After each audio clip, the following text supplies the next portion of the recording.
Hello friends, you are welcome in PVP video classes. I am Pankaj Kumar Tripathi going to present video number 4 on the provisions of the Criminal Law Amendment Act 2013.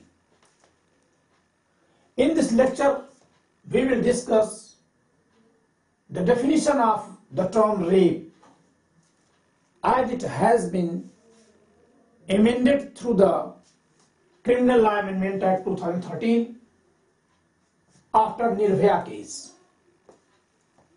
मित्रों, दिल्ली में जो Nirbhaya gang rape हुआ, जिसके बाद the criminal law amendment act 2013 पास किया गया, उससे सबसे बड़ा बदलाव बलात्कार शब्द की परिभाषा में किया गया। उस घटना के बाद जो अध्यादेश आया था, उसमें तो बलात्कार नाम ही हटा दिया गया था, बल्कि वहां नाम यौन हमला कर दिया गया था, सेक्सुअल असॉल्ट कर दिया गया था। लेकिन जब वह अधिनियम के रूप में पारित हुआ तो उसमें फिर से नाम के रूप में बलात्कार शब्द रखा गया और यौन उत्पीड़न पुरुष द्वारा पुरुष का या स्त्री द्वारा स्त्री का या स्त्री द्वारा पुरुष का या पुरुष द्वारा स्त्री का, सबको एक साथ रखा गया था। लेकिन जब अध्यादेश से अधिनियम बना तो फिर इसे केवल पुरुष द्वारा स्त्री के विरुद्ध होने वाले अपराध के रूप में बलात्कार नाम से परिभाषित किया गया। Dear friends, after that mishappening, when the ordinance has been issued on 3rd February 2012 by the President of India, the term rape has been substituted by sexual assault as heading of the name of offence under section defined under section 375 of the Indian Penal Code. Sexual assault covers all sexual activities, number of sexual activities punishable, whether it is done by male or female, against a male or female. It means what have been changed through the ordinance was number of sexual activities either by male against another male or against a female, or by a female against another female or against another male, have been made punishable as sexual assault. But when the ordinance has been turned into act, its heading as sexual assault has been rechanged and was reshifted as to rape, and it was reshifted as to the offences, the punishable activities done by male against female. इसे फिर से बलात्कार नाम से जब परिभाषित किया गया दंड विधि संशोधन अधिनियम 2013 द्वारा, तो इसमें एक बदलाव ये किया गया जो अध्यादेश से अलग था कि इसे जैसे पहले यह धारा थी, परिभाषा थी कि बलात्कार केवल पुरुष द्वारा महिला के विरुद्ध होने वाला अपराध है, तो इसे पुनः उसी रूप में रख दिया गया। लेकिन बदलाव किया गया। क्या बदलाव किया गया, इसको हम यहां से समझेंगे। मैंने बलात्कार की परिभाषा को समझने के लिए इसको दो वर्गों में बांट दिया है। एक तरफ है पुरुष के क्रियाकलाप और दूसरी तरफ है स्त्री की स्थिति। Okay, men's activities which are punishable and women's position against the woman who is in any of the 7 positions and she is not wife of the man. वो इसकी पत्नी नहीं होनी चाहिए, because if she is wife then normally committing any kind of these activities are not rape. अगर वो पत्नी होगी तो सामान्यतया कोई ऐसी कोई हरकत करना बलात्कार नहीं माना जाएगा। ओके, तो यहां पुरुष की प्रकृति, पुरुष का मतलब अपराधी और महिला का मतलब पीड़िता। Because rape is one of the offences which are done by male against female only. बलात्कार उन कुछ अपराधों में से है जो केवल पुरुष द्वारा ही किए जाते हैं और केवल महिला के विरुद्ध ही किए जाते हैं। अब हम यहां देखते हैं क्या हो सकता है। Here, under section 375, there are A, B, C, D. Look at once and better. Section 375, A, B, C, D. A, B, C, D, and here first, secondly, thirdly, fourthly, fifthly, sixthly, seventhly. The first four clauses denoted as A, B, C, D are the activities done by the culprit. It means the activities done by male and in against a female in any of the 7 situations. Who is in any of the 7 situations? महिला की इन 7 में से किसी अवस्था में किसी पुरुष द्वारा इनमें से कोई हरकत करना। कितनी हरकत है? 4। चारों को मैंने शॉर्ट फॉर्म में क्या लिखा? PIMA, Pima. Okay, I have denoted all the activities done by a man to be liable to committing rape as PIMA. P means penetration of penis. So penetration of penis into MUA. M means mouth, U means urethra, V means vagina, and A means anus. Okay, मित्रों, P means penetration of what? Of penis, यानी पुरुष जननांग का उस पुरुष द्वारा प्रवेश कराया जाना। कहां पर? पीड़िता महिला के मुंह में, या उसके यूरेथ्रा यानी मूत्र मार्ग में, या वेजाइना में यानी योनि में, या एनस यानी उसके गुदा मार्ग में। कैसे? जबकि वह महिला ऐसी किसी 7 अवस्था में हो, यानी अगेंस्ट हर विल, उसकी इच्छा के विरुद्ध, और विदाउट हर कॉन्सेंट, बिना उसकी सम्मति के। अब फिर मैंने जो ये ब्लॉक्स में लिखे हैं ये भी बिना सम्मति के हैं, लेकिन बिना सम्मति के होने का कारण होता है। जैसे किसी के से कोई काम कराने के लिए उसके सिर पे पिस्टल रख दी जाए और बोला जाए काम करो। अगर वो खुद वह काम करता भी है तो भी यही माना जाएगा that the act has been done by him without his consent. तो यहां वही है, by putting her in fear of death or grievous hurt, by personating as harassment, by making her unconscious, see if she is under 16 years of age, and when she is unable to give her consent. ये बाद में नया जोड़ा गया है, यहां ये नया जोड़ा गया है, ठीक है, न्यू, और ये है ओरिजिनल।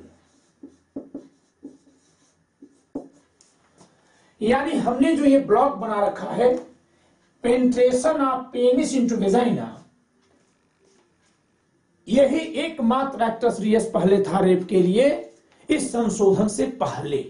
तो अब सोचिए कि रेप के दायरे को कितनी सारी एक्टिविटीज तक बढ़ा दिया गया। पहले रेप केवल एक हरकत से ही हो सकता था, जबकि कोई पुरुष यानी अपराधी, ठीक है, प्रवेशन करे अपने जननांग का महिला के जननांग में, यानी जब लिंग का योनि में प्रवेश कराए तब वह बलात्कार का दोषी होता था। और यहां बहुत सीरियस होकर चर्चा सुनिए, क्यों? क्योंकि हम लोग जब सेक्सुअल एक्टिविटीज की बात करते हैं तो प्रायः हम गंभीर नहीं हो पाते। ऐसे में मैं इस विषय को गंभीर बनाने के लिए 3 बातें कहूंगा। सेक्स प्रकृति में सबसे पवित्र कार्य है। सेक्स समाज में अपराध का दूसरा महत्वपूर्ण कारण है। पहला महत्वपूर्ण कारण संपत्ति है, और सेक्स प्रकृति में सबसे बड़ा मनोरंजन का आधार है। जरा देखिए, ये एक ही हरकत है और ये 3 तरह से कार्य करती है। पहले हम उल्टा चलते हैं। यह सबसे बड़ा मनोरंजन का स्रोत है, क्योंकि सर्वाधिक मनोरंजन इस कार्य में होता है। प्रायः सामान्यतः यह माना जाता है और यह सभी जीवों में उपलब्ध है, यानी यह प्राकृतिक मनोरंजन है। और शायद हम इसे ही ज्यादा सोचते हैं, इस नाते ही हम इस विषय पर चर्चा करते समय गंभीर नहीं हो पाते, या कि इस विषय पर चर्चा करने से कतराते हैं, भागते हैं। तो ऐसे में इसके दूसरे पहलू पर ध्यान दे लीजिए कि यह अपराध का दूसरा महत्वपूर्ण कारण है, क्योंकि वह मनोरंजन का आधार है। इस नाते उसकी प्राप्ति के लिए लोग दौड़ते हैं। कैसे? दूसरे के अधिकारों का अतिलंघन करके, और इससे अपराध होता है। कैसे रोका जाए, कैसे गंभीर बना जाए? तो इसके तीसरे उद्देश्य पर चर्चा करिए कि दुनिया का, प्रकृति का सबसे पवित्र कार्य है सेक्स, क्योंकि संसार में जितने भी जीव हैं वह सब इसी से आए हैं।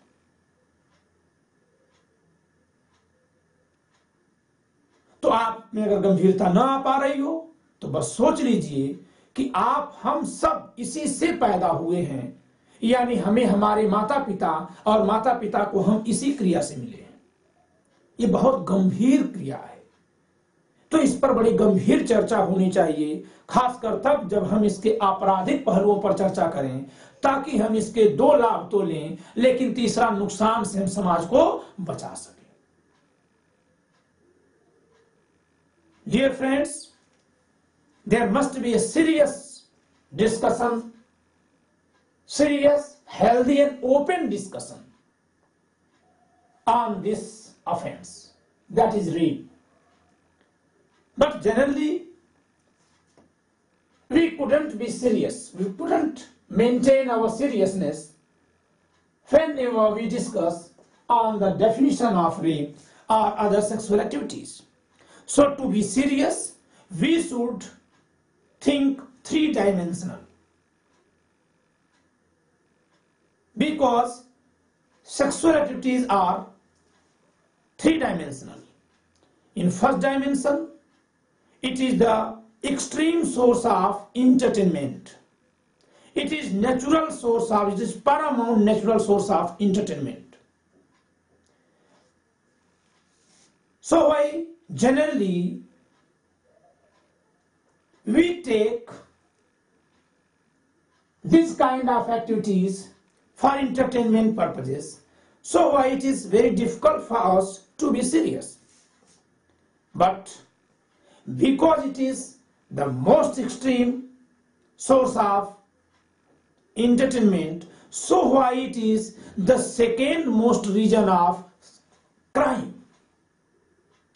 Because to get benefit of this kind of entertainment, some people cross boundary of their rights and encroach the other's right, and then they commit offense, crime.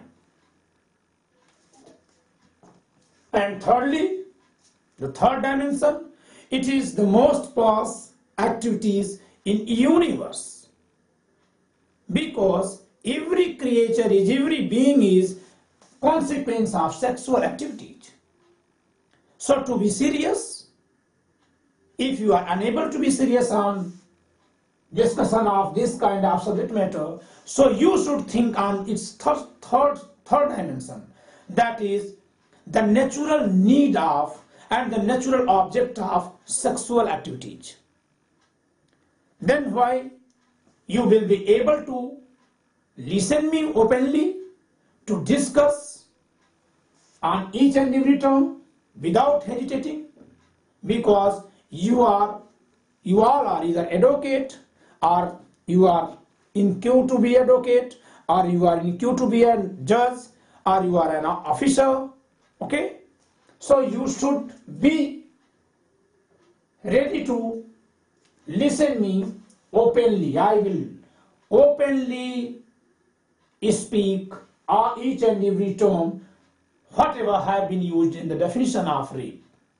मित्रों, मैं बलात्कार की परिभाषा में जो भी शब्दों का प्रयोग किया गया है उनका खुला संबोधन करूंगा और खुली चर्चा करूंगा, क्योंकि हम इसका अध्ययन कर रहे हैं।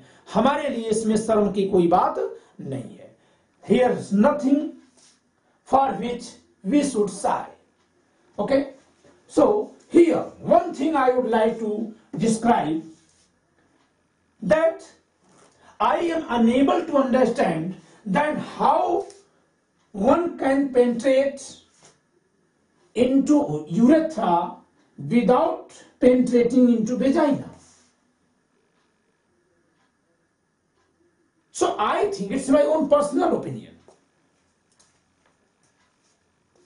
that this term is not useful here. ये कैसे संभव है कि कोई पुरुष, और यदि आप अविवाहित हो, चाहे स्त्री हो या पुरुष, आप जो भी स्टूडेंट होंगे, जहां भी ये लेक्चर जाए, तो ये सब चीजें गूगल पे भी डालने पर आपको मिलेगी। यूरेथ्रा की मीनिंग क्या है उसका पिक्चर के साथ तमाम साइंटिफिक आर्टिकल्स वहां पड़े हुए हैं, तो आप वहां से देख सकते हैं। इसमें कोई शर्माने वाली बात नहीं है। और तब आप मेरी इस आलोचना से सहमत होंगे कि यह संभव ही नहीं है कि कोई पेंट्रेशन वेजाइना में हुए बिना यूरेथ्रा में हो जाए, या कोई पेंट्रेशन यूरेथ्रा में केवल हो पाए, क्योंकि स्त्री शरीर की संरचना ऐसी है कि उसके यूरेथ्रा में पेंट्रेशन हो पाना संभव नहीं है। खासकर penetration means penetration of penis of male organ. जरा देखिएगा, here are two terms, penetration and insertion. Insertion of any object or any other any body part other than penis. तो अगर other than penis, like finger, like pen, like candle, like the rod what has been inserted by the juvenile culprit, it was insertion. That was not penetration, it was insertion. So whenever the term penetration is spoken or used, it means penetration of penis. It means penetration means insertion of penis. तो मित्रों, मेरी समझ से इस शब्द की कोई जरूरत नहीं थी। कम से कम पेंट्रेशन के संदर्भ में इसकी जरूरत, जो मैं समझता हूं, इसकी जरूरत नहीं थी, क्योंकि वेजाइना का एक और मीनिंग है, that vagina includes labia majora. In explanation first of the definition, for the purposes of this section, vagina shall also include labia majora. Labia majora का मतलब जो the skin cap over vagina, vagina के ऊपर जो चमड़े की झिल्ली होती है, जिससे ढकी होती है शरीर, उसको कहा जाता है। अगर उसके भीतर कुछ भी प्रवेश हो गया, अगर उसके भीतर पेंट्रेशन हुआ पेनिस का, then it would be considered as penetration of penis into vagina, and urethra is also inside that labia majora. Then what is the purpose of use of penetration of penis into urethra? Because penetration of penis into urethra is impossible without being penetrated into labia majora. ठीक है, तो बिना लेबिया मजोरा में insert किए penetrate हुए वो urethra तक जा ही नहीं सकता है। तो जब वहीं पर वो वेजाइना मान लिया गया, तो यूरेथ्रा में आगे है या नहीं है, इससे क्या मतलब है? यूरेथ्रा मतलब महिला के शरीर में योनि के भीतर वो हिस्सा जहां से मूत्र विसर्जित होता है, जहां से वो यूरिन पास करती है। ठीक है, एनस मींस गुदावर। अब मेरे ठीक है, in the previous definition prior to that it was just mono activities, just penetration of penis into vagina which was essential to commit rape. With a woman against her will, without her consent, by putting her in fear, by persuasion as her husband, by making her unconscious, and if she is under 16 years. Okay? In any of the six positions, if one commits penetration of penis into vagina of that woman, then he would be liable to commit rape, according to the previous definition. पुरानी परिभाषा के अनुसार बलात्कार यही था कि जब कोई पुरुष लैंगिक प्रवेश, ठीक है, करता है किसी महिला से उसकी इच्छा के विरुद्ध या उसकी सम्मति के बिना, या उसे भय में रखकर, या उसको ये भरोसा दिलाकर कि वह व्यक्ति उसका पति है, या कि उसे मत्तकारी पदार्थ देकर, या वो खुद पागल हो पहले से ही, अथवा जबकि वह 16 वर्ष से कम हो। इन 6 में से किसी अवस्था में केवल एक ही ऐसा कार्य था जिसके होने पर बलात्कार गठित होता था। तो आप जरा देखिए कि अगर ये है तो आज अपराध को कितना बढ़ाया गया, मतलब इसकी परिभाषा को कितना बढ़ाया गया, अपराध को इसकी परिभाषा को कितना फैला दिया गया। 3 गुना तो यही फैल गया, माउथ, यूरेथ्रा और एनस में भी पेनिट्रेशन को माना जाएगा। ओके, इसके अलावा इंसर्शन को भी अब मान लिया गया rape. Insertion of any object और any body part other than penis. ये बात क्यों लाई गई? एक्चुअली निर्भया के केस में जो क्राउड सड़कों पे आया था वो इंसर्शन को ही पनिशेबल बनाने आया था, because in that case iron rod has been inserted inside the victim's body, क्योंकि वहां महिला के शरीर में, पीड़िता के शरीर में लोहे की रॉड इंसर्ट कर दी गई थी। Very shameful, it was a most heinous and brutal work. ये बहुत ही घिनौना, बहुत ही शर्मनाक कार्य था। चाहे किन्हीं भी परिस्थिति में किसी महिला के साथ ऐसी अवस्था में, किसी भी अवस्था में, कितना भी चाहे वो अपराध कर ले, चाहे कितना भी वो प्रकोपन कर दे, ऐसी हरकत नहीं होनी चाहिए। खैर, ये कहां in urethra or vagina or anus. Here there is M is absent, not in mouth. And another thing is that is exception. It is attached with I. A medical procedure or intervention shall not constitute rape. It means if any object, any medical object or body part, okay, is inserted into urethra or vagina or anus of a female for medical purposes, then such kind of insertion would not be amounted as rape. यदि किसी महिला के urethra यानी मूत्रमार्ग, vagina यानी योनि, अथवा anus यानी गुदा में कोई चिकित्सीय उपकरण अथवा कोई शरीर का हिस्सा का मतलब फिंगर वगैरह की जरूरत पड़ सकती है करने की मेडिकल पर्पज से, तो अगर ऐसा मेडिकल पर्पज से होता है तब वो रेप नहीं है। अब मैं बार बार इन शब्दों को नहीं बोलूंगा, केवल मैं साइलेंट UVAM बोलूंगा, क्योंकि ये शब्द ऐसे नहीं कि बार बार बोले ही जाए, ठीक है। फिर भी हमें कभी इसकी जरूरत पड़े तो बोलने के लिए हमें तैयार रहना चाहिए, बिना किसी इस सोच के न तो शर्म आनी चाहिए और न हमारे अंदर इसका मजाक उड़ाने की भावना आनी चाहिए। Okay. The third activity is manipulation of her body. Her means the female's body for the purpose of such penetration into urethra, vagina, anus, or any other part of her body. Of what has been provided here?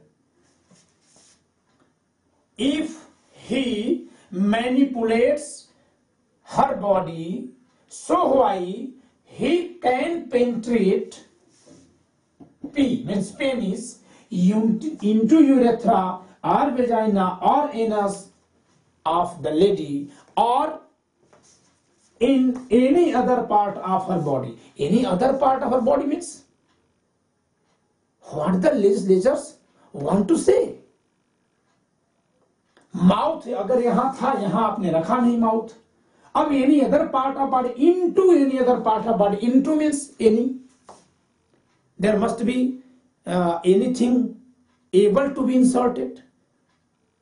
तो क्या आप कान में, क्या नाक में क्या लिखना चाह रहे महोदय?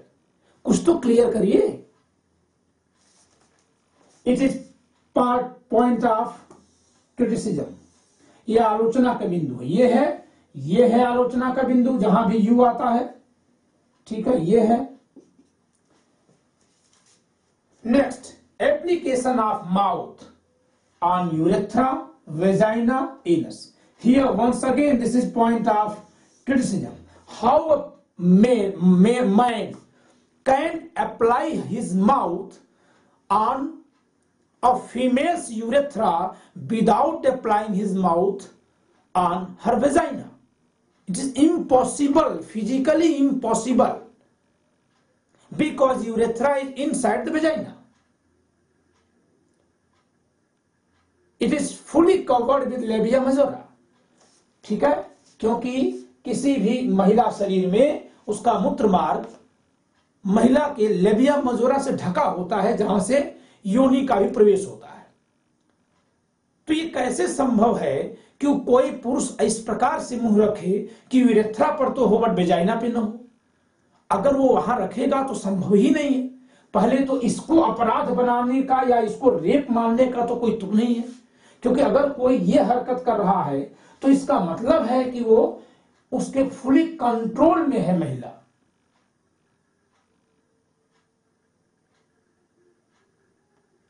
ठीक है, समझ में नहीं आ रहा है क्या है ये, लेकिन फिर भी तो ये क्रिटिसिज्म का ग्राउंड है।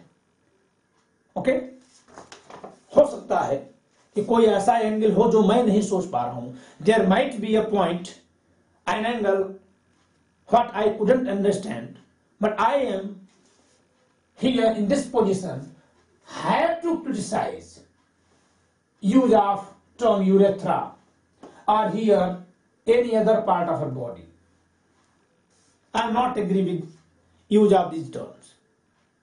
मैं ऐसे शब्दों के प्रयोग से सहमत नहीं हूं, क्योंकि इनकी कोई जरूरत नहीं है।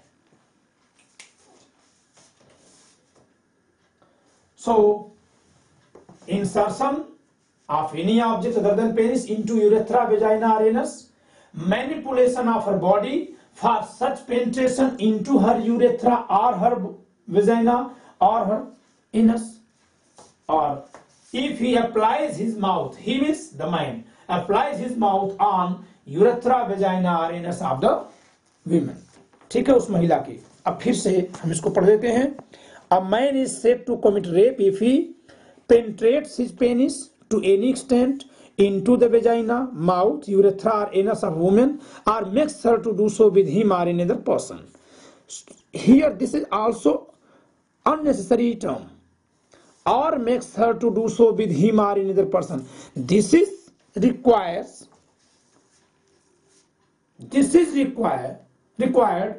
in case of gang rape, and gang rape has been separately punished and defined and punished. Gang rape को तो अलग से डिफाइन और पनिश किया गया। भाई एक पुरुष दूसरे पुरुष के साथ, महिला के साथ गलत हरकत करवाता है पकड़ करके करके, ये तो गैंग रेप है। फिर इसको डेफिनेशन में लिखने की क्या जरूरत है? और ये हर क्लॉज में लिखा है और makes her. So according to me what I think this is also unnecessary part of the definition.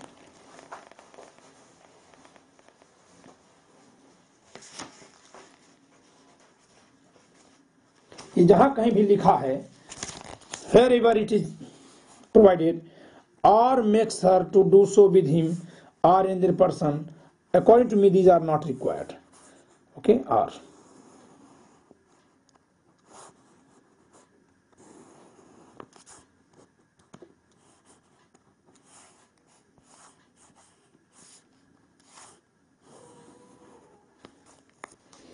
जहां कहीं भी लिखता है या उससे ऐसा अपने या किसी अन्य व्यक्ति के साथ कराता है, तो मैं इससे सहमत नहीं हूं।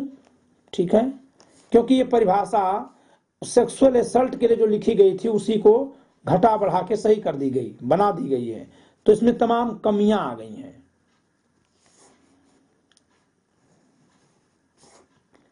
ये जो कराता शब्द है ये सेक्सुअल असॉल्ट में महिलाओं के लिए लिखा गया था कि अगर कोई महिला स्वयं के शरीर में ऐसा कराती है किसी पुरुष से जबरदस्ती, तो वो सेक्सुअल असॉल्ट माना गया था। तो एक कराता है शब्द वहां ठीक था। ओके, आज इसकी यहां जरूरत नहीं थी, फिर भी यहां लिखा हुआ है। तो मैं इसे अपनी, इसका मतलब ये नहीं कि मुझे कोई हक है कि मैं यहां से इसको मिटा दूं, लेकिन मैं इसको आलोचना के लिए यहां चिन्हित कर रहा हूं। I have no right to delete the phrase from bare act, but I am marking it as a point of criticism.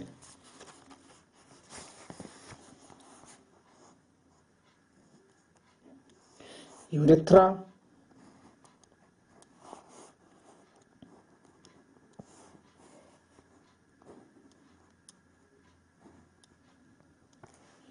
Okay, these are points of criticism, ये आलोचना के आधार। Okay, insults, a man is said to commit rape if he insults to any extent any object or part of the body not being the penis, because penis is here. Okay, penis into the vagina, the urethra or anus of a woman, or makes her a man is said to commit rape if he manipulates any part of the body of a woman so as to cause penetration into vagina, urethra, anus or any part of body such woman. What is this? Of what part of body of such woman? Because the three parts have been specifically mentioned here: vagina, urethra, and anus. The rest part is mouth. Then what other part? Whether the legislator has intention to penetration into nose, eyes, ears. What baseless phrase has been inserted here? बिना किसी आधार की बात यहां पे मतलब लिखी गई है। समझ में नहीं आता कि कौन लोग हैं जो कानून बना रहे हैं, और बड़े बड़े वकील बनाए हैं इसको। कपिल सिब्बल महोदय वहां बैठे थे, जज जे.एस. वर्मा जी ने इसकी रिपोर्टिंग की है। पता नहीं उनकी रिपोर्ट से आ गया या कि ऐसे ही आ गया। Here applies his mouth to the vagina, anus or urethra. किसी स्त्री की योनि, उसके मुंह, मूत्रमार्ग या गुदा में अपना लिंग किसी भी सीमा तक प्रवेश करता है। यहां प्रवेशन है, पी में प्रवेशन है। यहां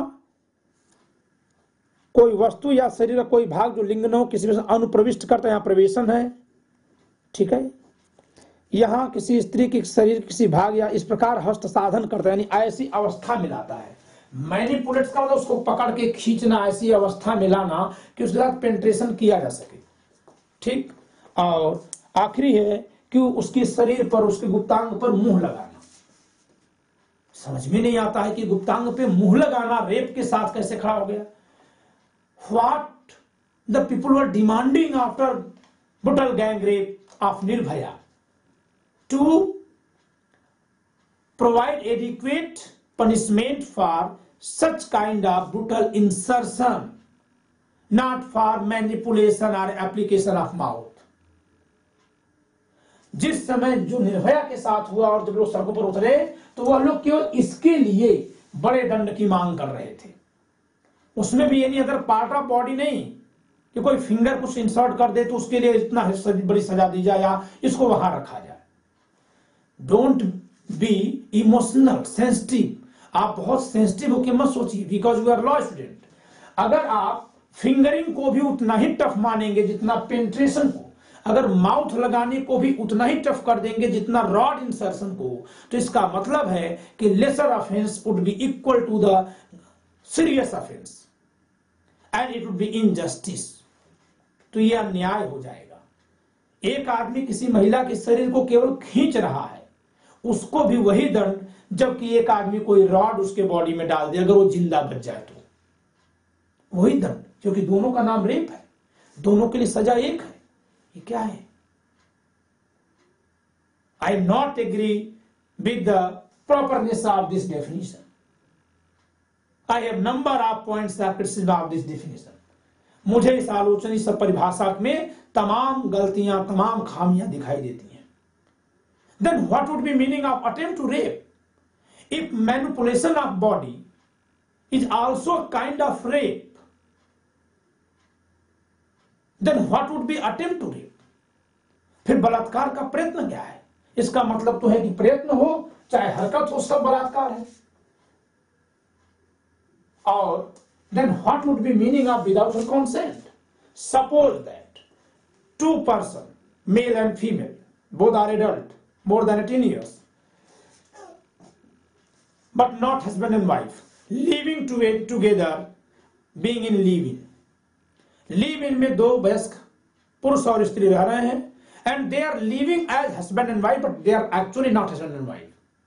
It means no defense is available to the male if any kind of activity is done by him on her lady partner without her consent, then he would be liable to be punished for rape. Suppose that they are playing together, sexual activities, they are starting. But instantly, due to a short reason, any reason, female denies. But even male, holding her and manipulating her, it would be rape. And what would be next point? He would be liable to be punished under section 376 for committing rape, because such kind of manipulation is also offense of rape. And the person would be liable to be sentenced for 7 years rigorous imprisonment. Even no discretion is allowed to a judge to pass a lesser sentence than this, because the proviso has been removed what were in the previous provisions under section 376, clause 1 and clause 2 both, where discretion has been given to judge to pass a lower sentence than the minimum sentence. But in the new definition, section 376, there is no such kind of proviso has been inserted which allow the judge to pass a lower sentence than the minimum sentence for rape. पहले धारा 376 के खंड 1 और 2 दोनों में एक परंतु लिखा हुआ था, जिसमें न्यायाधीश को विवेकाधिकार था को विशेष परिस्थिति में चाहे तो रीजन को रिकॉर्ड करते हुए, कारण को लिखते हुए, जो न्यूनतम सजा 7 वर्ष और 10 वर्ष की थी उससे कम भी दे सकता था. आज उसे हटा दिया गया. आज न्यायालय का विवेकाधिकार हटा दिया गया, वो न्यूनतम से कम सजा दे नहीं सकता. तो ऐसे मामले में लिव इन का वो मेल पार्टनर इस हरकत के लिए रेप का दोषी होगा और उसे धारा 376 के खंड 1 में कम से कम 7 वर्ष के कठोर कारावास से दंडित होना पड़ेगा. आप बताइए, हम सजा किसको मांगने गए थे? हम मांगने गए थे उस जुवेनाइल को जिसको 3 साल पे आप छोड़ रहे हो. आपने किसके लिए सजा लिख दी? जो दो लोग साथ में रह रहे हैं और चाहे वो पुरुष स्त्री हो, चाहे वे पति पत्नी हो, अगर दो मनुष्य हैं तो कभी भी किसी भी पॉइंट पे असहमत हो सकते हैं. लेकिन ऐसी असहमति में कानून इतनी बड़ी सजा देने लगे, ये ठीक नहीं है. क्योंकि दे आर फ्रेंड, क्योंकि अंततः तो वो मित्र है ना, वो मित्रता के नाते वो ऐसी हरकत कर रहे हैं, तो उन्हें उतनी भारी सजा देना ठीक नहीं. उनमें से किसी को application of mouth,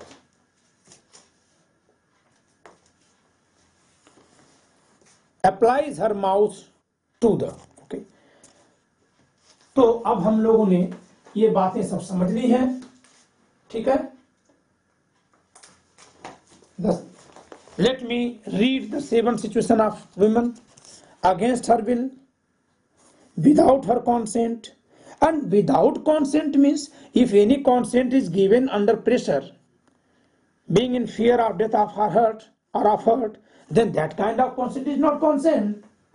Okay, so why I have circled these 4 kinds of absence of consent, because these are also absence of consent due to these specific reasons. ये भले तीसरा, चौथा, पांचवा, छठवां लिखा हुआ है, लेकिन ये दूसरे के ही स्पेसिफिक रीजन है कॉन्सेंट न होने के. क्यों? क्योंकि अगर वो मना कर दे, और फिर भी किया जाए, then it will be without her consent. अब मना नहीं कर रही है महिला, क्यों? Because of being in fear. वो कॉन्सेंट दे रही है किसको? जिस पुरुष को दे रहे हैं उसे अपना पति समझ रही है, और वो पुरुष जान रहा है कि इसलिए कॉन्सेंट दे रही है क्योंकि मुझे वो अपना पति समझ रही है, और वो खुद जान रहा है कि उसका पति नहीं है। तो ये तो चीटिंग की वजह से कॉन्सेंट ली गई, तो ये भी कॉन्सेंट, फ्री कॉन्सेंट नहीं है। So here absent of consent, and in these positions there are not free consent, and in such situation the person is unable to give consent because she is not legally qualified to give her consent। 16 साल से कम है। In the Bare Act the age has been increased up to 18 years, but subsequently it has been reduced to 16 years। इसको बढ़ा करके as of consent 18 कर दिया गया था, लेकिन बाद में से फिर 16 किया। I am agree with the boundary of 16 years because 18 years is too much high। 18 वर्ष बहुत ज्यादा है, 16 वर्ष पर्याप्त है, क्योंकि किसी भी स्त्री में सेक्सुअल डिजायर 13-14 साल से पैदा होना शुरू होता है। 3-4 साल का उसको पीरियड मिल गया, उस बीच अगर वो कॉन्सेंट देती है तो भी अपराध माना जाएगा। 16 ईयर्स तक में सेक्सुअल मैच्योरिटी आ जाती है। मेरी समझ से अगर कोई लड़की सेक्सुअल मैच्योरिटी की वजह से कॉन्सेंट देती है, then at least her male partner shouldn't be punished by law. समाज के द्वारा उसको चाहे भले जलील किया जाए, लेकिन उसे विधि के जरिए दंडित किए जाने की कोई गुंजाइश मेरी समझ से नहीं है।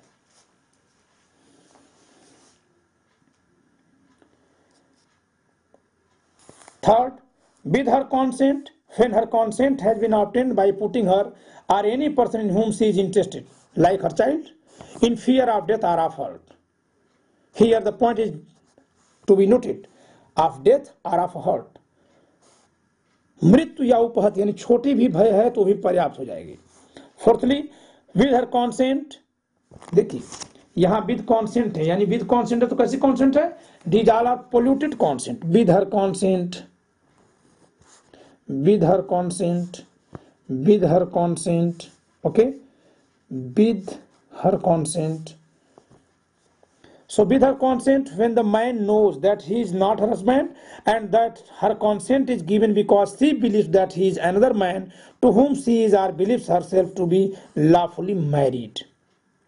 The man knows, वो व्यक्ति जानता है कि वह इसलिए सहमति दे रही है क्योंकि वह मुझे अपना पति समझ रही है।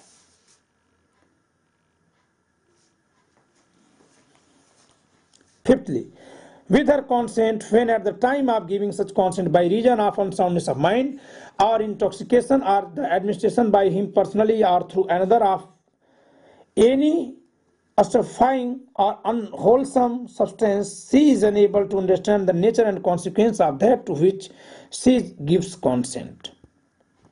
With or without her consent, when she is under 18 years of age, right now it has been shifted to 16 years of age। And seventhly, when she is unable to communicate consent। Okay, ये बाद में जोड़ा गया है।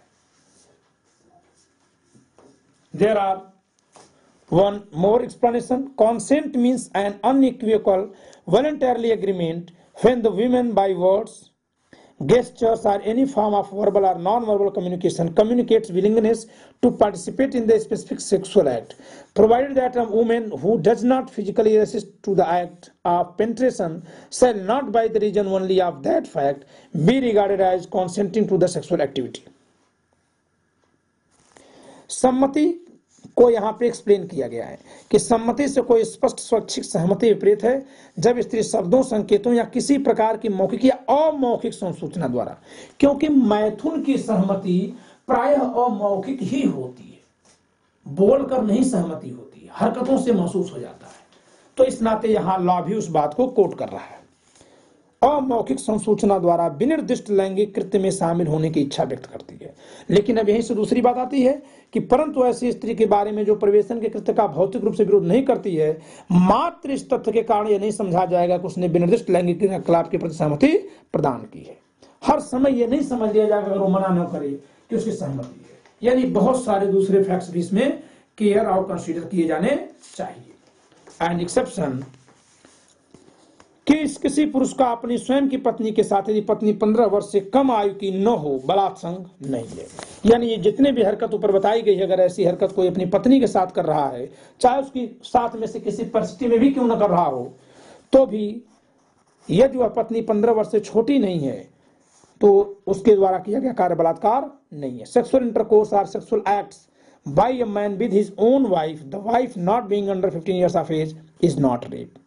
तो ये बलात्कार नहीं है। So enjoy the lecture. In further lecture, I will discuss the punishment provision of rape. Section 376, Section 376A, Section 376D and Section 376E. इन 4 धाराओं पर मैं चर्चा करूंगा। Section 376A and Section 376B are not related to offense of rape. It is also a fault of drafting that the provisions of rape begins from Section 375, 376, then 376A, B, 376C and 376G and 376E. These are sections, but the rape provisions of rape begins from Section 375 and it ends from on Section 376E.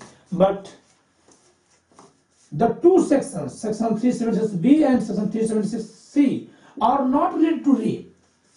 These sections should be put at last after the provisions related to rape. ये 2 धाराएं rape की धाराओं से, rape से संबंधित धाराओं के खत्म होने के बाद लिखी जानी चाहिए थी। ये क्या बेतुकी बात है कि 2 धाराएं बीच में डाल दिए जो कि रेप से नहीं संबंधित है। These are violation of norms of drafting. ये ड्राफ्टिंग के नियमों का उल्लंघन है। Because now we are unable to say that the provisions of rape are from Section 375 to Section 376E. We can't say because it would be wrong. We have to say that provisions of rape are from Section 375 to Section 376E except to Section 376B and Section 376C. अब हम लोगों को ये बोलना पड़ेगा और इस नाते ये ड्राफ्टिंग का उल्लंघन है। इसे इस तरह से नहीं होना चाहिए।